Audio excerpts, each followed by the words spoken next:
అవని అనామిక ఇద్దరు కూడా చదువుకున్న సమయం నుంచి ఏదో ఒక ప్రయోగాలు చేస్తూ ఉండేవారు. పెళ్లి కూడా ఒకే ఇంట్లో ఉన్న అబ్బాయిలు చేసుకుంటారు.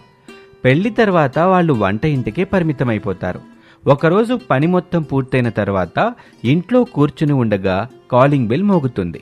అత్తయ్య వచ్చినట్టున్నారవని, త్వరగా డైనింగ్ టేబుల్ మీద ఫుడ్ మొత్తం తీసుకొనిరా. అందుకు అవని సరే అంటుంది. అనామిక వెళ్లి తలుపు తీయగా అక్కడ అత్తగారితో పాటు కొందరు న్యూస్ రిపోర్టర్లు కూడా వస్తారు. వాళ్ళని చూసి అనామిక ఆశ్చర్యపోతుంది. కంగ్రాచ్యులేషన్స్ మేడం, మీరు ఇన్వెంట్ చేసిన water melon AC plus home spray చాలా బాగుంది అంటూ ప్రశంసలు వస్తున్నాయి మేడం. ఇలాంటి న్యూ టెక్నాలజీని మీరు తీసుకొచ్చినందుకు అందరూ మిమ్మల్ని అభినందిస్తున్నారు. ఆ మాటలకి అనామిక ఆశ్చర్యపోయి చూస్తూ ఉంటుంది. మీరు దేని గురించి మాట్లాడుతున్నారో నాకు అర్థం అవట్లేదండి. అదే మేడం, మీరు చేసిన water melon AC come room spray గురించి. ఇంతలో కస్తూరి అని వాళ్ళ కాలేజ్ లెక్చరర్ అక్కడికి వచ్చి అనామికని అవనిని పక్కకి తీసుకెళ్తుంది. చూడండి, ఇది మీ కాలేజీలో మీరు డిజైన్ చేసింది. చాలా అద్భుతంగా వర్క్ చేస్తుంది. మీరు చేసిన ఈ ప్రతిభ కేవలం కాలేజ్కి మాత్రమే పరిమితం అవ్వకూడదని నేనే దీన్ని స్వయంగా వాడి మరీ బయటకు తీసుకొచ్చాను. ఆ మాట విని అవని అనామిక ఇద్దరూ చాలా సంతోషపడతారు. ఆ తర్వాత వాళ్ళు ఇంటర్వ్యూస్ తీసుకుని వెళ్లిపోతారు. అప్పుడు అనామిక, మేడం, మీరు చేసిన మేలుని మేము జన్మలో మర్చిపోలేం. నిజానికి మా ప్రతిభని పెళ్లితోనే వదిలేశాం. కానీ ఇప్పుడు మీరు మమ్మల్ని పైకి తీసుకురావాలనే ఉద్దేశంతో ఇలా చేశారు.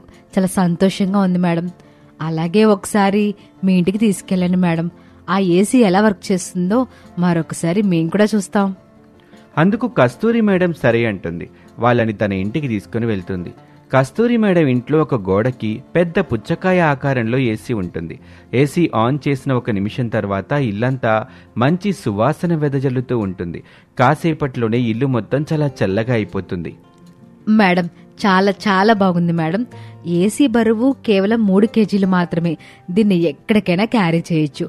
పైగా అన్ని ఏసీలాగా ఇది ఉండదు.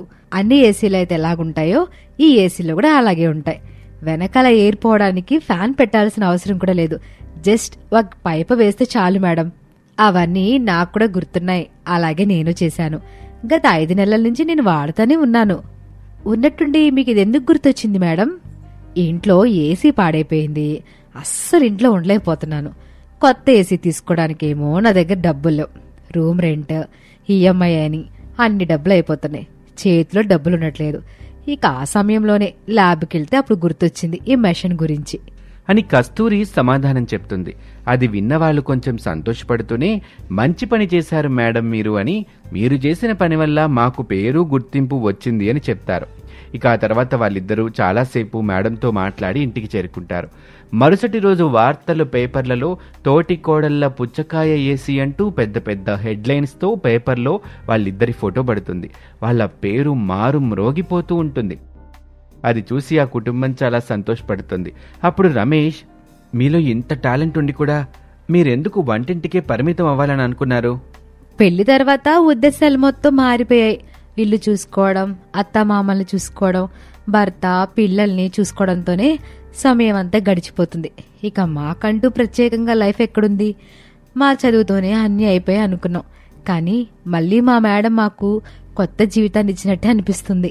అవునుదినా, ఈ టెక్నాలజీస్ని, యాప్ని యూజ్ చేసుకుంటే మనం మంచి పొజిషన్కి చేరుకోవచ్చు.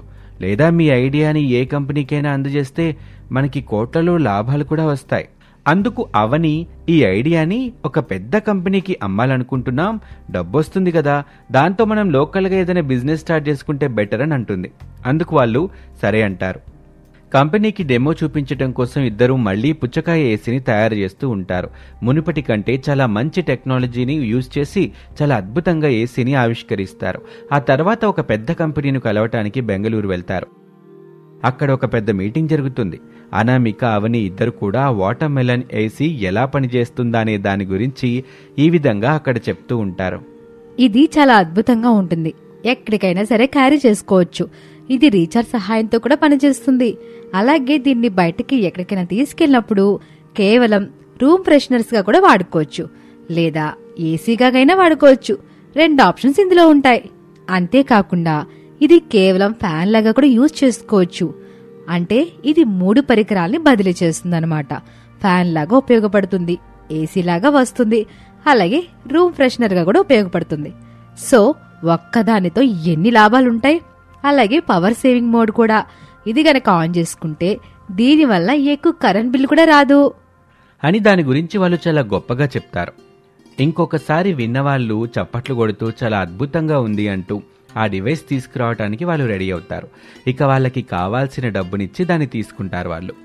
అనామిక అవని చాలా సంతోషపడుతూ అక్కడి నుంచి ఇంటికొచ్చేస్తారు. ఇంటికొచ్చిన తర్వాత భర్తలతో ఇలా అంటారు, ఇక మన ఇంట్లో కూడా అలాంటి ఏసీని ఒకటి తయారు చేసుకుందాం, మీరు మాకు సహాయం చేస్తారా? హో, తప్పకుండా చేస్తాం అని అనటంతో ఇక అందరూ కలిసి వాళ్ళ ఇంటికి కావాల్సిన వాటర్ మిలన్ ఏసీని తయారు చేస్తారు. అది చాలా అద్భుతంగా పనిచేస్తూ ఉంటుంది. అప్పుడు వాళ్ళ భర్తలు వాళ్ళకొచ్చిన డబ్బు గురించి మాట్లాడుకుంటూ ఆ డబ్బుతో ఏం చెయ్యాలా అని మాట్లాడుకుంటూ ఉంటారు. ఏముంది, ఈ డబ్బుతో మరో కొత్త టెక్నాలజీతో ఏదైనా తయారు చేయాలనుకుంటున్నాం. ఇంతలో అక్కడికి అత్తగారు వస్తుంది. ఏం తయారు చేయాలనుకుంటున్నారమ్మా? నేలతో నడిచి ఒక బండిని తయారు చేయండి, అప్పుడు జనానికి చాలా బాగా ఉపయోగపడుద్దిగా. మంచి ఆలోచన అత్తయ్య. ఉప్పు నీటితో నడిచి ఒక బైక్ ని తయారు చేయాలని అనుకుంటున్నాం. దానికి ఏం చేయాలన్నదే ఆలోచన చేస్తున్నాం. కావాలంటే మీరు ప్రత్యేకంగా ఒక ప్లేస్ని తీసుకొని దాన్ని మీరు ప్రయోగశాలగా మార్చుకోండి. ఎంత టైం అయినా దాంట్లోనే ఉంటూ మీ పని మీరు చేసుకోండి. అమ్మాయి ఇంటిని పిల్లల్ని చూసుకుంటుందిలేండి. ఆ మాటలకి అవని అనామిక ఇద్దరూ సంతోషపడతారు. అత్తగారు కూడా మంచి సపోర్ట్ ఇవ్వటంతో వాళ్ళు ఉప్పు నీటితో నడిచే బండిని తయారు చేసే ప్రయత్నం చేస్తూ ఉంటారు. కొన్ని నెలలు గడిచాయి, కానీ అది సరిగా వర్కౌట్ అవ్వదు. దాంట్లో ఏదో ఒక లోపం వస్తూ ఉంటుంది. దాంతో బాగా విసిగెత్తిపోయిన వాళ్ళు, అవని, మనం దీన్ని తయారు చేయడం చాలా కష్టంగా ఉంటుంది. దీని మీద పెట్టే టైంని ఇంకా దేని మీదైనా గనక మనం పెట్టామనుకో ఏదైనా తయారు చేసుకోవచ్చు. ఏమంటావ్? లేదక్క, మనం 70% సక్సెస్ అవుతున్నాం, కేవలం 30% మాత్రమే ఫెయిల్ అవుతున్నాం. ఈ 30% ఎందుకు ఫెయిల్ అవుతున్నాం అనేది అబ్జర్వ్ చేద్దాం. దాని మీద ఇంకో టైం పెడదాము. సక్సెస్ అవ్వడానికి ఛాన్సెస్ ఎక్కువ ఉంటాయి కదా. ఇంతకాలం కష్టపడ్డాం కదక్క, ఇంకా కొన్నేళ్లు కష్టపడదాం. ఇప్పుడు దీని మధ్యలో వదిలేయడం అంత మంచిది కాదని నా ఉద్దేశం. అప్పుడే అక్కడికి అత్తగారు, వాళ్ళ భర్తలు, పిల్లలు వస్తారు. అమ్మా, పిన్ని చెప్పింది కరెక్టే కదా. నువ్వు కూడా చాలాసార్లు చెప్పావు కదమ్మా, మనిషి సాధించలేంది ఏముండదు, పట్టుదలతో ఏదైనా సాధించొచ్చు అని. నెవర్ గివ్ అప్ అమ్మా. అవునమ్మా, ఎలా అయినా మీరు ఆ బండిని తయారు చేయండి, అప్పుడు దాన్ని సామాన్యులు కూడా కొనుక్కుంటారు. పెట్రోల్తో ఖర్చుండదు కదా, వాళ్ళు కొన్ని లాభాలు కూడా పొందుకుంటారు కదమ్మా. చిన్నపిల్లలైన బాగా చెప్పారు. మీరు దీన్ని సాధిస్తే ఎంతో మంది పేద కుటుంబాలకి ఇది ఉపయోగపడుద్ది. ధైర్యం తెచ్చుకుని ముందుకు సాగండి. అవును దినా, ధైర్యం తెచ్చుకోండి, బాగా ఆలోచించండి, మీకు సపోర్ట్గా ఉంటాం మేం కూడా. రమేష్ కూడా అదే చెప్తాడు. మా కోసం కాకపోయినా పేదవాళ్ల కోసమైనా సరే దీన్ని ఖచ్చితంగా డెవలప్ చేస్తాం, కానీ కొంచెం సమయం పట్టేలాగా ఉంది. ఏదో ఒక రోజు దీన్ని సాధిస్తామండి అని ధైర్యం చెప్తుంది అనామిక. ఇక వాళ్ళ మాటలకి అందరూ సంతోషపడతారు. అవని, ఇంతకీ మీరందరు ఇక్కడికి ఎందుకు వచ్చారు అని అడుగుతుంది. అప్పుడు అత్తగారు, పిల్లలో ఈ ప్రదేశం ఎట్టా ఉంటుందో చూడాలనంటే తీసుకొచ్చా. అదిగో ఎక్కడ కూడా మీరు తయారు చేసిన ఏసీలో ఉన్నాయిగా. ఆ మాటలకి వాళ్ళు నవ్వుకుంటారు. చాలా సమయం వాళ్ళందరూ అక్కడే గడిపి అక్కడి నుంచి వెళ్ళిపోతారు. అనామిక వాళ్ళు ఎవరి పనులు వాళ్ళు చేసుకుంటూ ఉంటారు. రోజులు గడుస్తూ ఉంటాయి. అత్తగారు ఒకనాడు భగవంతుని ప్రార్థిస్తూ ఉంటారు. దేవుడా, ఏదో రకంగా నీటితో నడిచే వాహనం వచ్చేలాగా చూడయ్యా. దాంతో వాళ్ళ జీవితాలు మారతాయి, చాలా మంది పేదోళ్ళ జీవితాలు కూడా మారతాయి తండ్రి అంటూ భగవంతుని ప్రార్థిస్తూ ఉంటుంది. అక్కడ అనామిక, అవని కూడా కష్టపడుతూ వాళ్ళ పని వాళ్ళు చేసుకుంటూ ఉంటారు. ఏదో ఒక రోజు వాళ్ళు దాన్ని సాధిస్తారు అని నమ్మకం వాళ్ళకి ఉంది. మనం కూడా వాళ్ళు నీటితో నడిపే వాహనాన్ని తయారు చేయాలని మనస్ఫూర్తిగా కోరుకుందాం. అందరూ అనామికకి, అవనికి ఆల్ ది బెస్ట్ చెప్పండి. ఇలాంటి మంచి మంచి వీడియోల కోసం మా ఛానల్ని సబ్స్క్రైబ్ చేయండి, లైక్ చేయండి, షేర్ చేయండి, కామెంట్ చేయడం మాత్రం మర్చిపోకండి. Thank you for watching. Ramesh చాలా హడావిడిగా ఇంటికి వస్తాడు. అతను వస్తూనే, అనామిక, అనామిక, నాకు ఆకలిగా ఉంది, త్వరగా అన్నం పెట్టు అంటూ కేకలు వేస్తాడు. ఆ మాటలు విన్న తల్లి శారద, ఏంట్రా ఈరోజు చాలా తొందరగా ఇంటికొచ్చో? రోజు అనామిక ఫోన్ చేస్తే గాని రావు, ఏంటి విషయం? ఏంటమ్మా కొత్తగా అడుగుతావు? నాన్న పొద్దున్న చేపలు తీసుకొచ్చి ఇంట్లో ఇచ్చానని చెప్పాడు. మరి తొందరగా రాకుండా ఎలా ఉంటాను? అసలు ఎప్పుడెప్పుడు ఇంటికి వద్దామని అనిపించింది. అయితే నీ ఆశల మీద నీళ్లు పోసిందని అవుతాను అనుకుంటా ఆ మాటలకి రమేష్ ఆశ్చర్యంగా, ఏంటమ్మా నువ్వు చెప్పేది, నాకేం అర్థం కావట్లేదు. అనామికకి ఒంట్లో బాగోకపోతే చేపల కూర నీ మరదలు చేసింది. అయ్యో అవునా, అయితే నేను హోటల్కి వెళ్ళి తింటాను. పోయినసారి చేపల పులుసు చేసిందిగా, అది నాకింకా గుర్తుంది బాగా. చిన్నగా మాట్లాడరా, పెద్దగా అనబాక, అదెంతే బాధపడుద్ది. వాళ్ళలా మాట్లాడుకోవటం అవని విని నిజంగానే చాలా బాధపడుతుంది. నేనెందుకు చేపల పులుసుని అనామిక చేసినట్టుగా చేయలేకపోతున్నాను, లోపమేంటో అర్థం కావట్లేదు అని అవని అనుకుంటుంది. ఇంతలో రమేష్ అక్కడి నుంచి వెళ్ళిపోతూ కొంత సమయం తర్వాత అవని భర్త సురేషు, మామగారు ప్రసాదు అక్కడికొచ్చి భోజనం వడ్డించమని అడుగుతారు. అప్పుడు శారద రమేష్కి చెప్పిన విషయాన్ని వాళ్ళకి చెప్తుంది. అది విన్న వాళ్ళు అక్కడి నుంచి హడావిడిగా పరిగెడతారు. అప్పుడు అవని అత్తగారి దగ్గరకు కోపంగా వచ్చి, అత్తయ్య, చేపల పులుసు నాకు చేయడం రాదని మీకు తెలిసినా కూడా నా చేత ఎందుకు చేయించారు? మీరు చేయొచ్చు కదా. ఇప్పుడు ఇంట్లో ఉన్న అందరూ కూడా వెళ్ళి హోటల్లో భోజనం చేస్తారు. వాళ్ళందరూ నన్ను తిట్టుకుంటారుగా. అయితే నన్నేం చేయమంటావు? చేపల పులుసు చేయడం నేర్చుకోమని 100 సార్లు చెప్పుంటా. నువ్వు అనామిక దగ్గర నేర్చుకోవడానికి ఏమో ఇష్టపడవు. అది నా తప్పు కాదు కదా. ఆ మాటలకి అవని చాలా కోపంగా, అత్తయ్య, నన్ను ఇలా అంటున్నారు కదా, అనామిక కంటే గొప్పగా నేను చేపల కూర వండి చూపిస్తాను చూడండి అంటూ కోపంగా వెళ్ళిపోతుంది అవని. ఆ మాటలు విని అత్తగారు నవ్వుకుంటుంది. కొంత సమయం తర్వాత అనామిక అత్తగారి దగ్గరికొచ్చి, అత్తయ్య, మనిద్దరం మార్కెట్కి వెళ్ళి చేపలు తీసుకొద్దాం పదండి. మీ అబ్బాయి వాళ్ళకి మామయ్యకి ఫోన్ చేసి ఇంటికి రమ్మని చెప్పండి. అరగంటలో వంట రెడీ అయిపోతుంది. వాళ్ళు ఈ పాటికి వెళ్ళిపోయి ఉంటారులే. అయినా అవని చేసిన దాన్ని నువ్వేమన్నా చేయగలవేమో చూడు. అయినా నేను కొంచెంసేపు విశ్రాంతి తీసుకోమన్నాను కదా. ఇప్పుడు ఈ కూరలు ఎందుకు నీకు?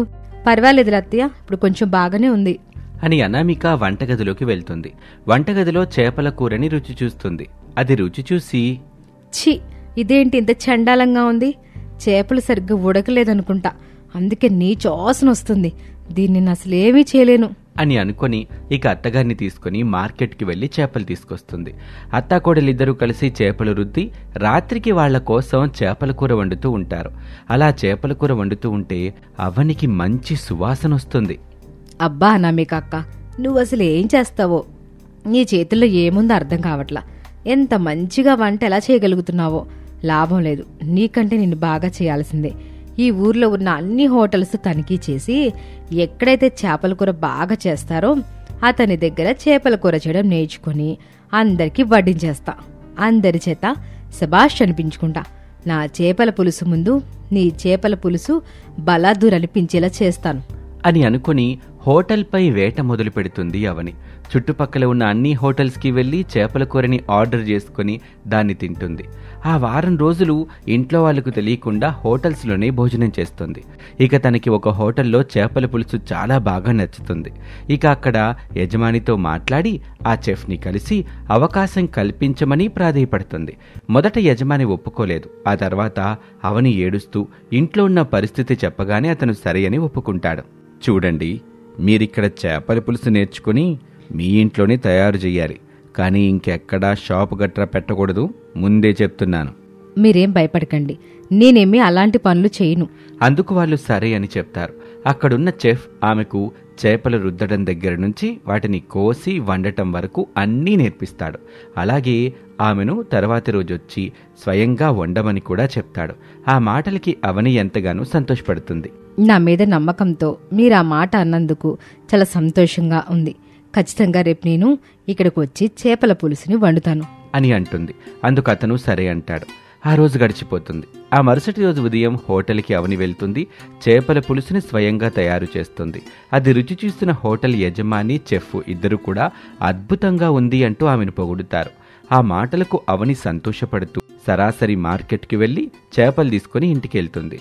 అది చూసిన అవని అత్తగారు ఆశ్చర్యపోతారు. అనామిక అక్క, ఒక చిన్న పోటీ పెట్టుకుందాం రా అక్క. ఏంటవని ఆ పోటీ? నువ్వు చేపల పులుసు బాగా చేస్తావు కదా, ఈ రోజు ఇంట్లో కలిసి చేపల కూర చేద్దాం. ఇద్దరం ఇంట్లో వాళ్ళకి వడ్డిద్దాం. ఎవరి వంట బాగుందో వాళ్ళే చెప్తారు. ఆ మాటలు దూరం నుంచి వింటున్న అత్తగారు పెద్దగా నవ్వుతూ ఇలా అంటుంది. ఏంటే, నీకేమైనా పిచ్చగాని పట్టిందా? అనామిక చేపల పులుసు ఎంత బాగా పెడుతుందో అందరికీ తెలుసు. నువ్వైతే ఓడిపోవడం ఖాయం. అవునా అత్తయ్య? ముందు ముందుందలేండి ముసళ్ళ పండగ. పందానికి సిద్ధమా కదా చెప్పండి. నేను సిద్ధమే అని అనామిక అంటుంది. ఇక ఇద్దరూ కలిసి చేపలు రుద్ది వంట చేయటం మొదలు పెడతారు. ఇద్దరూ వంట చేస్తూ ఉంటారు. ఏంటి, నా చేపల కూరగుంటే తన చేపల కూర సువాసన చాలా బాగా వస్తుంది. నాకెందుకు అనుమానంగా ఉంది, నేనేమైనా ఓడిపోతానేమోనని. ఏంటక్కా, ఓడిపోతానని భయం వేస్తుందా? నాకెందుకు భయం, నాకు భయం అసలు అవసరమే లేదు అని గట్టిగా చెప్తుంది. అవని సరే అంటుంది. ఇద్దరూ చేపల కూరని తయారు చేస్తారు. ఇక ఇద్దరూ చేపల పులుసుని అక్కడ పెడతారు. సాయంత్రం అవుతుంది. అందరూ భోజనానికి కూర్చుంటారు. ఒక 2 నిమిషాల ముందు అనామిక అవని చేసిన చేపల పులుసుని రుచి చూస్తుంది. అయ్యో, నా పనైపోయింది. అవని చేపల పులుసు ఎంత బాగా చేస్తుందని అసలు నేను ఊహించలేదు. ఈ రోజైతే నా పనైపోయింది. అందరూ తననే పొగుడుతారు. ఇక తర్వాత నుంచి నన్ను తిట్టడం మొదలు పెడతారు అని చాలా భయపడిపోతూ అత్తగారికి అదే విషయాన్ని చెప్తుంది. నువ్వు చెప్పేది నిజమేనా? పద వెళ్దాం అంటూ లోపలికి వెళ్లి అత్తగారు కూడా రుచి చూస్తుంది. అది చాలా అద్భుతంగా ఉండటంతో నిజంగానే చాలా అద్భుతంగా ఉందే. ఇది మన మగాళ్ళు తిన్నారంటే మాత్రం అవన్నే పొగుడుతారు. అప్పుడు అనామిక భయపడిపోతూ ఏం చేయాలో చెప్పండి అత్తయ్య. ఉప్పు కారం వేసి ఎక్కువ వేసేసి చెడగొట్టేద్దాం, సరిపోద్ది. అయ్యో, ఎంతో కష్టపడి చేసింది అత్తయ్య. అలా కాకుండా ఇంకేదైనా చెప్పండి. అది కాకుండా ఇంకా అంటే 2 పాత్రలు మార్చేయడమే. అందుకు అనామిక అస్సలు ఒప్పుకోలేదు. అనామిక అత్తగారితో ఇలా అంటుంది. సర్లేండి అత్తయ్య, ఎవరో బయట వాళ్ళు కాదు కదా పొగుడుతుంది, మనవాళ్లే కదా. అది కూడా మన అవనిన్నే పొగుడుతారు. తన కష్టానికి ఈరోజు గుర్తింపు వస్తుంది. పాపం ఎన్నోసార్లు ఎన్నో అవమానాలు పడింది కదా. పోనీలేండి, ఇప్పుడు నేను కుళ్ళుకుంటే ఇంటి పెద్ద కోడలుగా చాలా పెద్ద తప్పు అవుతుంది. వదిలేస్తాను అత్తయ్య అని చెప్పి అక్కడి నుంచి బయటకొచ్చేస్తా. ఆ మాటలన్నీ అవని వింటుంది. కొంత సమయం తర్వాత అందరూ భోజనానికి కూర్చుంటారు. వాళ్ళిద్దరూ కూడా చేపల కూరని తీసుకొచ్చి వాళ్ళ ముందు పెడతారు. అందరూ అది తిని, 2 చాలా డిఫరెంట్గా ఉన్నాయి, మీరిద్దరే చేశారా, చాలా అద్భుతంగా ఉన్నాయి, కానీ ఈ పాత్రలో ఉన్న చేపల పులుసు ఇంకా అద్భుతంగా ఉంది, ఇది ఎవరు చేశారు అంటూ అడుగుతారు. అప్పుడు అనామిక ఏదో చెప్పబోతూ ఉండగా అవని ఇలా అంటుంది. ఈ పాత్రలోది అనామిక అక్కది, ఆ పాత్రలోది నేను చేశా.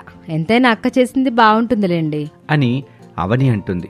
వాళ్ళందరూ ఈసారి కూడా నువ్వు చాలా బాగా చేసావు అనామిక, అంతకుముందు అనామిక ఎలా అయితే చేసేదో అలాగే ఉంది, ఈసారి అనామిక చేసింది ఇంకా బాగుంది అని చెప్తారు.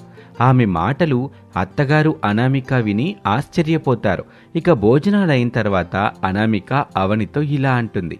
అవని, నువ్వు చేసిన చేపల కూరని నేను చేశానని ఎందుకు చెప్పావు? అత్తయ్య నువ్వు ఇందాక వంటగదిలో ఏం మాట్లాడుకున్నారో నేను విన్నానక్క. నువ్వు నా కోసం అంత ఆలోచించావు కదా, మరి నేను నీ గురించి కూడా ఆలోచించాలి కదా. వారికి నీ మీద గట్టి నమ్మకం ఉంది, నువ్వు వంట బాగా చేస్తావని. ఆ నమ్మకాన్ని ఎందుకు పోగొట్టాలని నాకు అనిపించింది, అందుకే పోగొట్టలేకపోయాను. ఇప్పుడు నాకు నేనుగా చేపల పులుసు బాగా చేయగలని నిరూపించుకున్నాను కదా, అది చాలు. నేను బాగా చేస్తానన్న నిజం నా మనస్సాక్షికి తెలిస్తే చాలక్క. నా గురించి ఆలోచించినందుకు చాలా కృతజ్ఞతలవని అంటూ కృతజ్ఞతలు చెప్పుకుంటుంది. అత్తగారి తోటికోడలిద్దరినీ అలా చూసి వాళ్లతో ఇలా అంటుంది. మీ ఇద్దరూ ఎప్పుడు ఎట్టాగే కలిసి ఉండాలి. నేనే మీ మధ్య చిన్న చిన్న గొడవల కారణమయ్యా. ఇక మీద అట్లాంటివి కూడా ఉండవు. నాకు మీ ఇద్దరు 2 కళ్ళ లాంటి వాళ్ళమ్మా అంటూ ఇద్దరినీ దగ్గరికి తీసుకుంటుంది అత్తగారు. అలా తోటికోడళ్ల చేపల పులుసు పందెం కుటుంబంలో కలహాలు పోగొట్టి ముగ్గురిని కలిపేలా చేస్తుంది. ఇలాంటి మంచి మంచి వీడియోల కోసం మా ఛానల్ని సబ్స్క్రైబ్ చేయండి, లైక్ చేయండి, షేర్ చేయండి, అలాగే కామెంట్ కూడా చేయండి. ఇది ఇవాల్టి కథ. మరొక ఆసక్తికర కథలో మళ్ళీ కలుద్దాం. నమస్తే.